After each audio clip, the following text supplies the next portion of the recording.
I'm Amit Sengupta, and this is a video on geography brought to you by Edupedia World.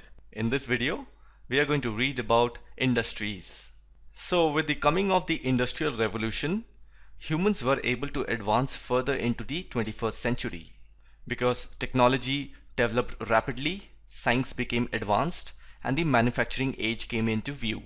So the industrial society is the result of Industrial Revolution. So those of you who don't know what is Industrial Revolution, so it is the name given to the movement in which machines changed people's way of life as well as their methods of manufacture. And it took place in the 18th century, especially to strengthen the British economy. And in this video, we will get to know about the industrial sector of India. So here is a brief content as to what we will be reading in this video. So at first we'll understand what is industry. We'll try to define it and give few examples. And then we'll move on to the classification of industries. As in how many types of industries exist, how do we classify them? And then we'll read about factors affecting location of industries. So here we'll read about all the factors that influences as well as that comes in the path of making an industry. And then we'll read about the industrial system. What are the process and systems that goes into making an industry successful? And then we'll read about the industrial regions.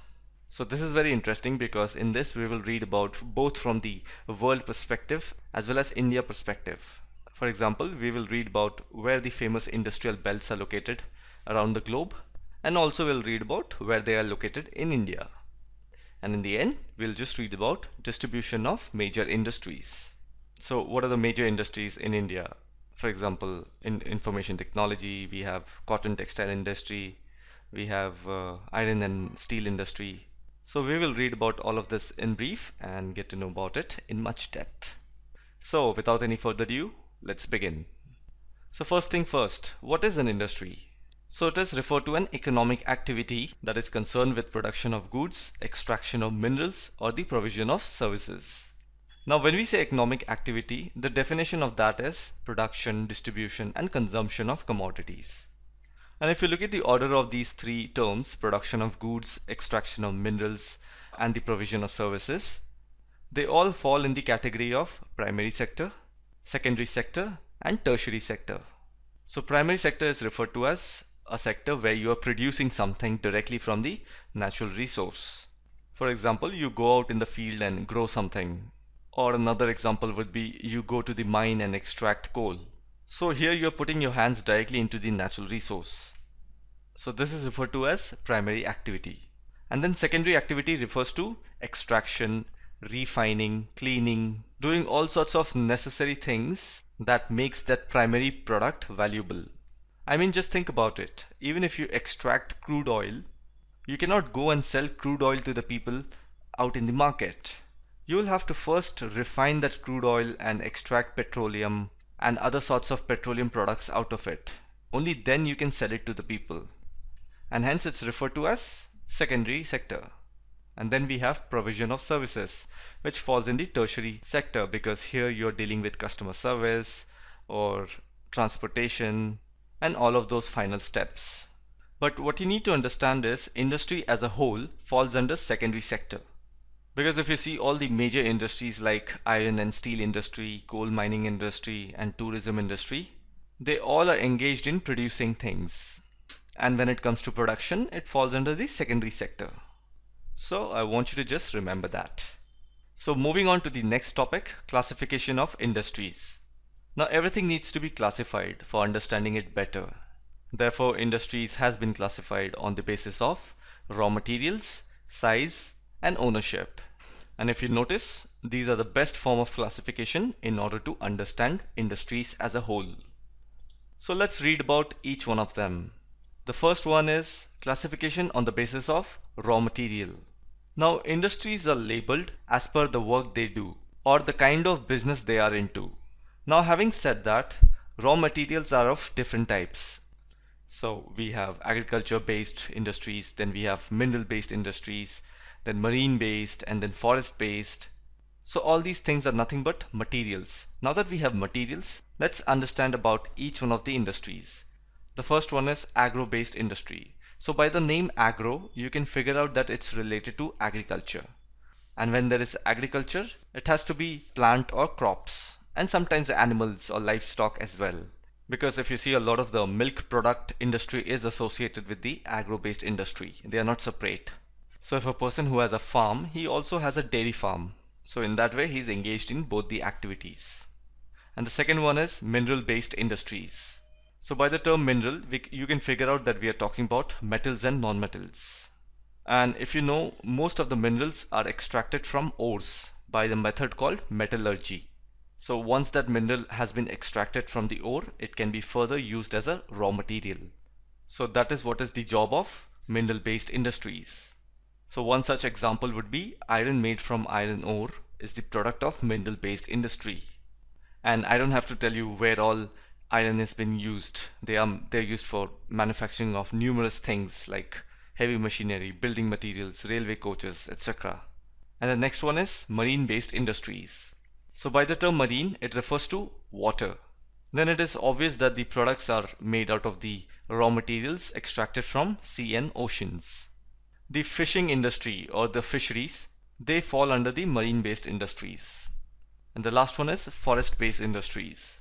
So when we mention the word forest, so the kind of things that comes to our mind is trees, branches, bark, leaves, herbs, etc. Therefore, it is associated with products like pulp and paper, pharmaceutical grades, then furniture and buildings. So all of these products are extracted from forest-based industries. So I hope now you get a better understanding about classification based on raw materials.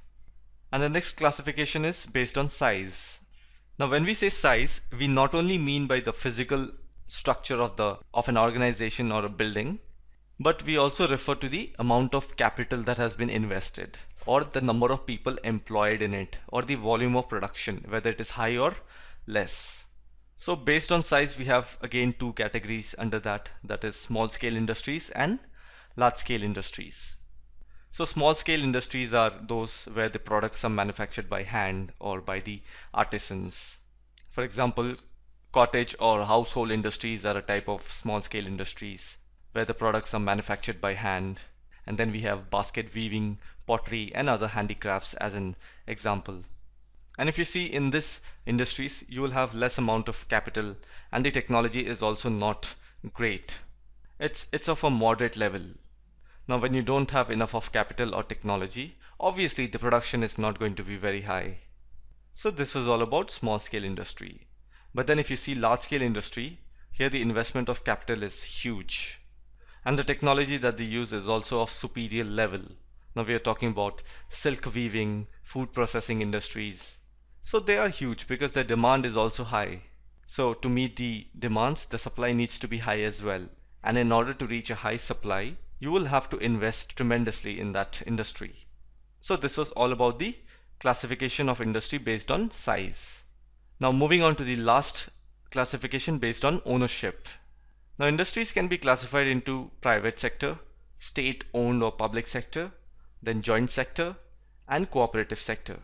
So private sector industries are those which are owned and operated by the individuals or a group of individuals.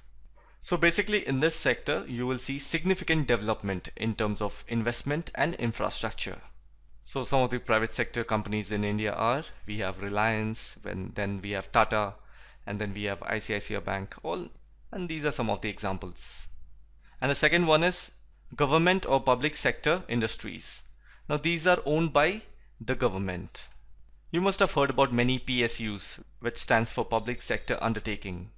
So first of all, these are heavy industries and they are solely owned by the government.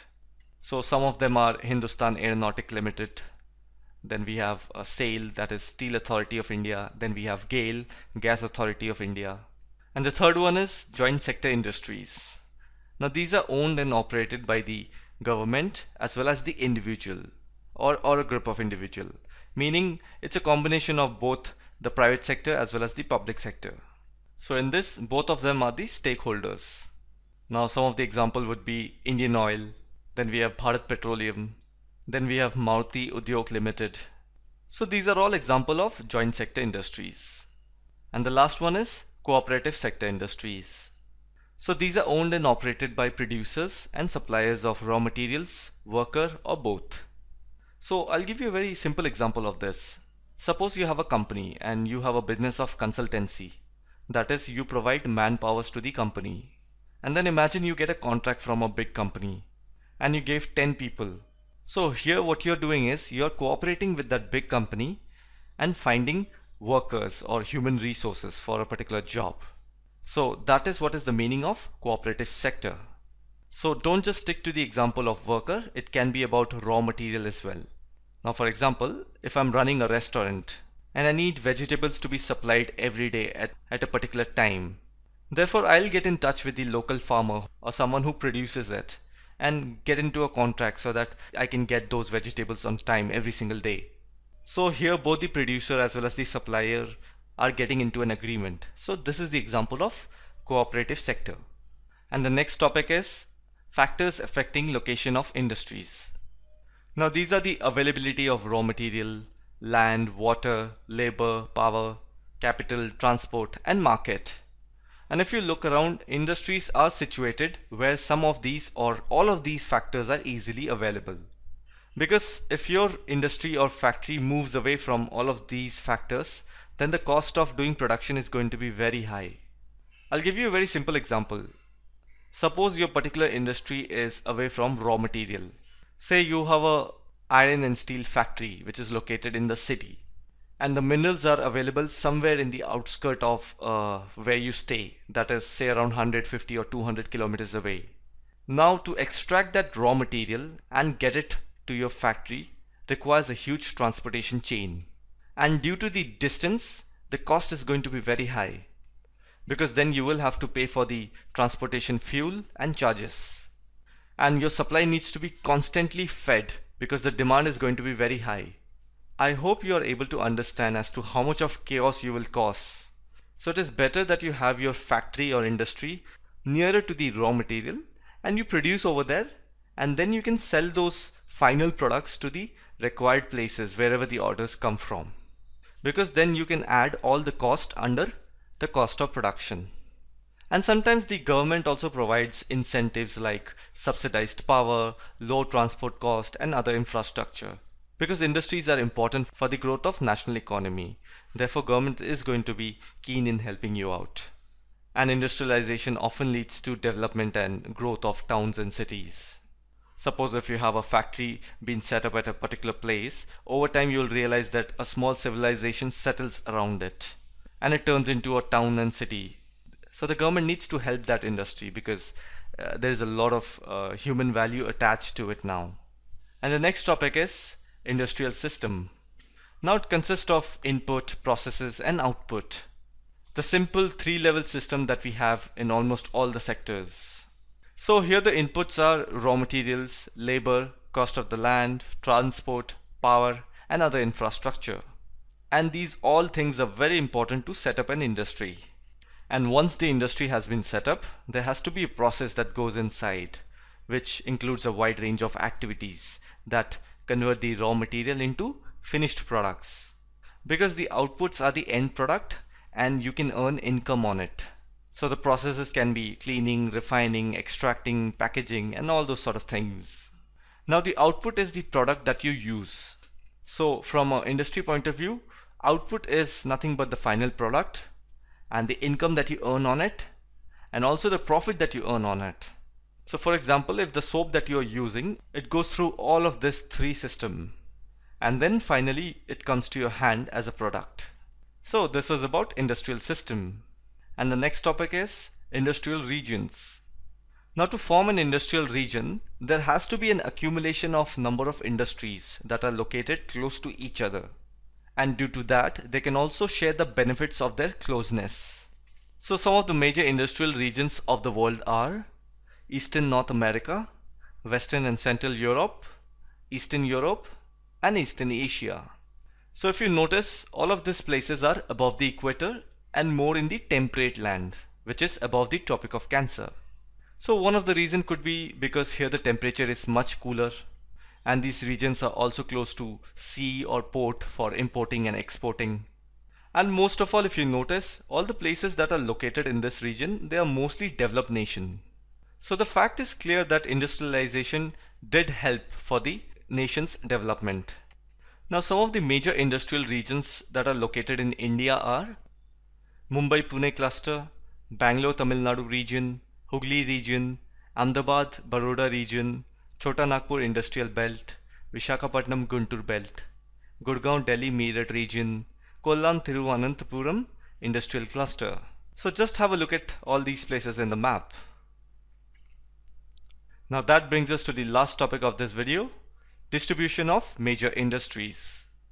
Now some of the major industries of the world are iron and steel industry, textile industry, and the information technology industry.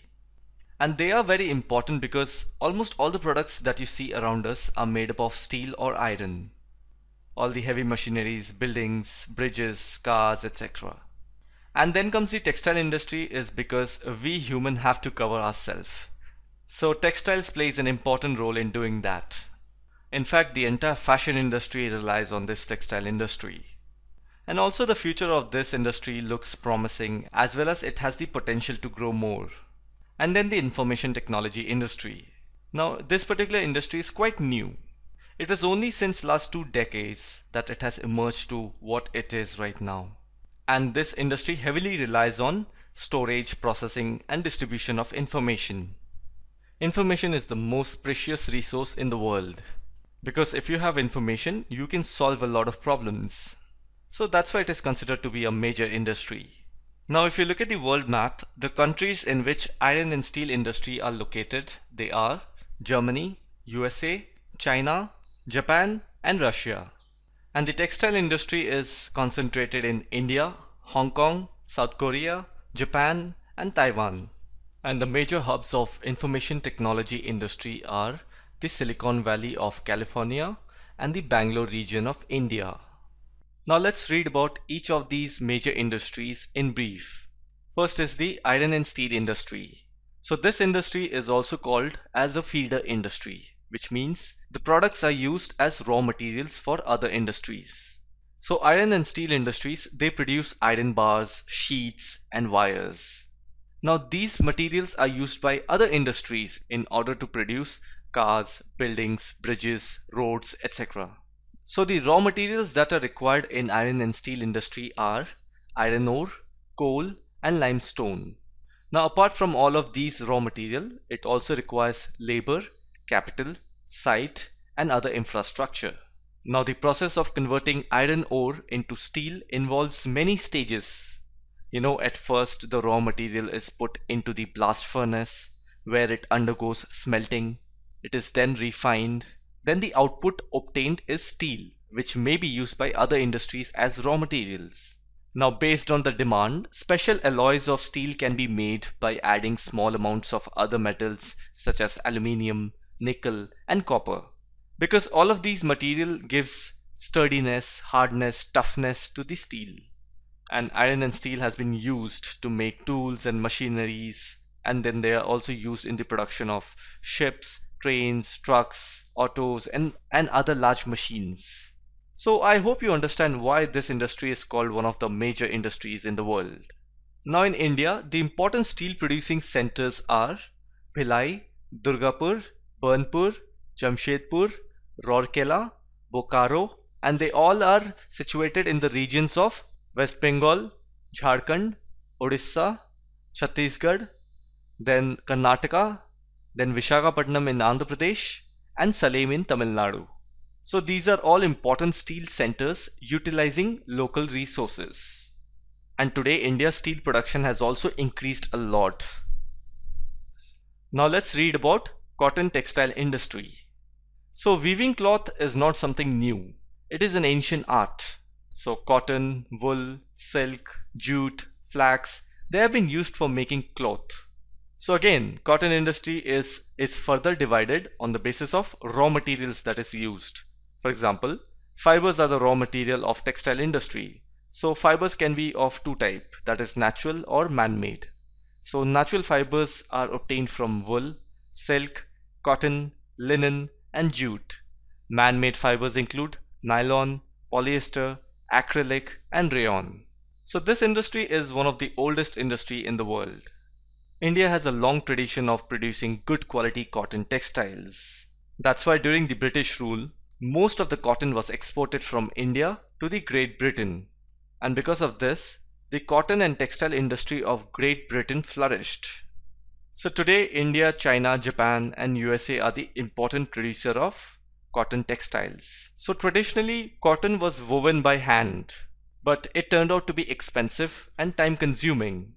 Therefore, traditional cotton textile industry could not face the competition from the new textile mills of the West, which produced cheap and good quality fabrics. So initially the cotton and textile industry flourished in the states of Maharashtra and Gujarat because of good humid climate. But today, with the help of technology, humidity can be created artificially. So this industry has spread to other parts of India, such as Coimbatore, Kanpur, Chennai, Ahmedabad, Mumbai, Kolkata, Ludhiana, Pondicherry, and Panipat. And the last type of industry is information technology. So this industry deals in the storage, processing, and distribution of information. The Indian IT industry in the past decade or so has grown at a phenomenal rate. Now it also has the most lucrative job, and this industry has helped many businesses deal with their most difficult problems. And today this industry has become global. This is purely due to a series of technological, political, and socio-economic events.